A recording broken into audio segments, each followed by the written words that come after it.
बिस्मिल्लाहिर्रहमानिर्रहीम। बच्चों, last article है चैप्टर 1 का और इसका नाम है driving a possible formula by using dimensions. Dimensions को इस्तेमाल करके आप कोई फार्मूला जो है वो किस तरह से ड्राइव करते हैं।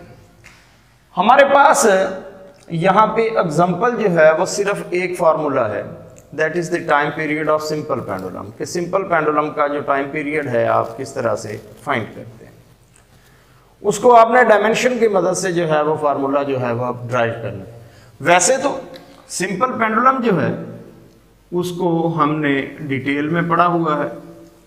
ये एक थ्रेड है या स्ट्रिंग है जिसकी लेंथ L है, ये बॉब है ये उसके साथ बांधी हुई है और ये उस बॉब का वेट है जो वर्टिकली डाउनवर्ड एक्ट करता है।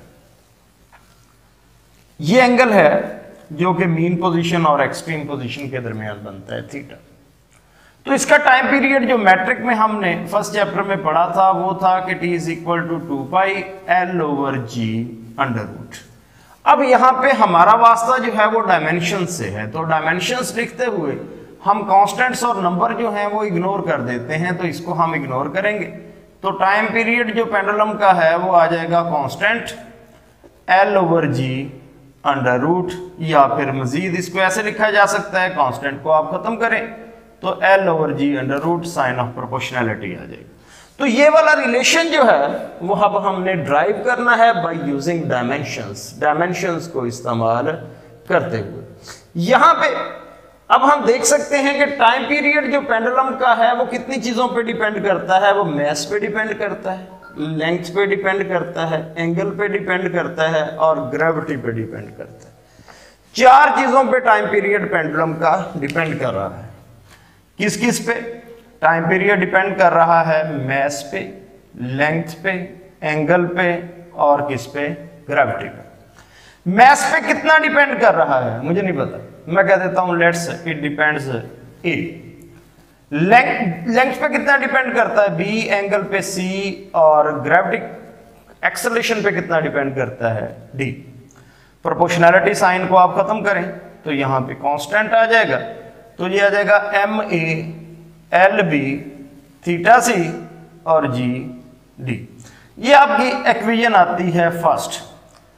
अब आप जो है वो डायमेंशंस की मदद से A B C D इनकी वैल्यूज जो है वो कैलकुलेट करेंगे। इनकी वैल्यूज जो है वो कैलकुलेट करने के बाद आप यही इस इक्वेशन में, फर्स्ट इक्वेशन में पुट करके इसको सॉल्व करेंगे तो आपके पास ये आंसर आ जाएगा। तो हम कहते हैं कि हम डायमेंशन की मदद से कोई भी पॉसिबल फार्मूला जो है वो ड्राइव कर सकते हैं। चलें आगे इसको देखते हैं। अब यहां से इस इक्वेशन को हम सॉल्व करते हैं। सॉल्व करने के लिए क्या है जी, अभी जैसा कि मैंने लिखा कि टाइम पीरियड जो है that is constant MA LB θC और GD। अब सबके या तो यूनिट लिख लें या डायरेक्ट अगर आपको आते हैं तो सबके डायमेंशंस लिख लें, दोनों ही ठीक है। या तो यूनिट लिख लें दोनों के पहले और बाद में डायमेंशन में कन्वर्ट करें। अगर आपको डायमेंशन आते हैं तो आप डायरेक्ट डायमेंशन लिख दें, वो तरीका भी ठीक है। मुझे डायमेंशन आते हैं, मैं डायरेक्ट डायमेंशन लिख देता हूं। ये टाइम पीरियड है, टाइम पीरियड का यूनिट सेकंड होता है और उसका डायमेंशन जो है वो T होता है। कांस्टेंट जो है इसका कोई डायमेंशन नहीं होता, छोड़ दिया। मैस का यूनिट किलोग्राम होता है और डायमेंशन इसका M होता है। लेंथ जो है यूनिट इसका मीटर होता है और डायमेंशन इसका L होता है। थीटा जो है, थीटा अगर हम इसको 2 डायमेंशन में लेते हैं रेडियन में, तो ये किसके इक्वल होता है? S/R के। और S जो है ये भी मीटर में मेजर होता है, रेडियस भी मीटर में, ऊपर वाला भी L है नीचे वाला भी L है, तो ये L/L-1 आ जाता है। थीटा क्या आ जाता है? L/L-1। ये आ गया C और G ग्रेविटी का एक्सेलरेशन मीटर पर सेकंड स्क्वायर, तो ये आ गया LT-2 और ये आ गया D। अगर को आपको कुछ चीज मुश्किल लगती है तो आप उसको रफ में जो है वो करके देखते हैं। मसलन जी जो है ये मीटर पर सेकंड स्क्वायर होता है एक्सेलरेशन, ये ऊपर वाला एल नीचे वाला टी का स्क्वायर, तो ये आ गया एल टी माइनस 2। मैंने भी यही लिखा है एल टी माइनस 2। अच्छा, अब इसको सॉल्व करें। सॉल्व कैसे करेंगे कि इनकी पावर्स को इकट्ठा करें। कैसे पावर्स को इकट्ठा करेंगे? जिनका बेस एक जैसा है उनकी पावर्स ऐड हो जाती हैं। आपने मैट्रिक में पढ़ा हुआ है।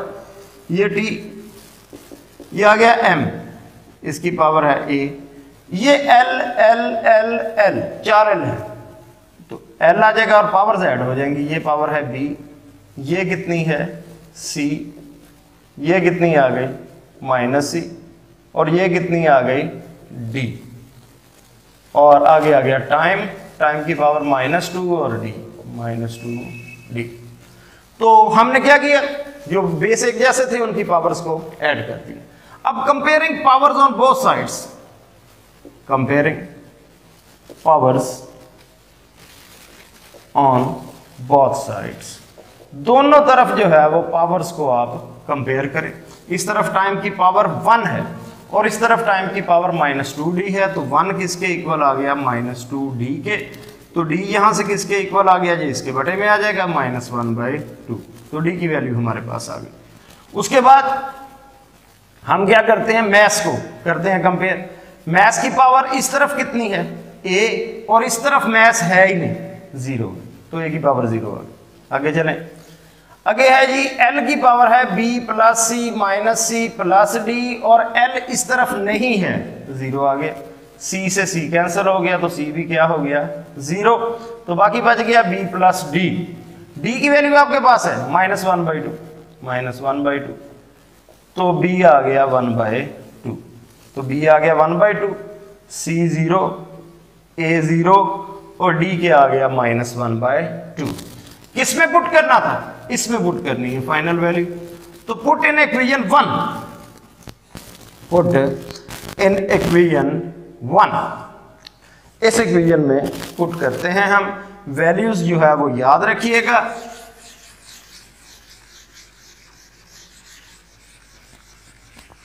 इस इक्वेशन में पुट करें, तो ये आ गया t = कांस्टेंट m a की वैल्यू जो है वो हमारे पास 0 आई थी। l